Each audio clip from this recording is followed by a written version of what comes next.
या मान्सूनमध्ये जर तुम्ही कुठे ट्रिप प्लॅन करताय तर तुमच्यासाठी घेऊन आलोय चिखलदऱ्याला आमच्या ट्रिपचा पूर्ण व्लॉग। रात्री मुक्काम करून आम्ही सकाळी अशा या जिप्सीमध्ये घेऊन निघालो पूर्ण चिखलदरा फिरायला। या जिप्सीमध्ये मागच्या सीटला बसून एकदम सुंदर सुंदर व्ह्यू असे तुम्ही एकदम आरामशीर बसून एन्जॉय करू शकता। या जिप्सीमध्ये आम्ही 4-5 तासातच जवळपास 10 ते 12 पॉईंट चिखलदऱ्यामधले कव्हर केले होते, जिथे काही ठिकाणी माकडं आणि जिकडे बघताल तिकडे तुम्हाला फक्त धबधबे दिसतील।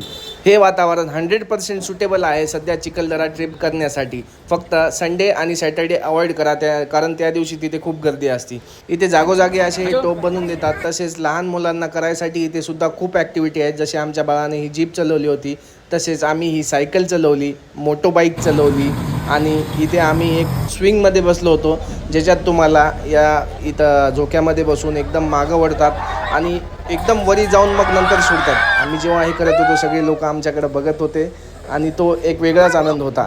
तसेच इथे वेगवेगळे सेल्फी पॉईंटसुद्धा आहेत, जिथे तुम्ही चांगल्या प्रकारे सेल्फी काढू शकता। आम्ही आमच्या फॅमिलीसोबत इथे भरपूर फोटो काढले आणि भरपूर एन्जॉय केला।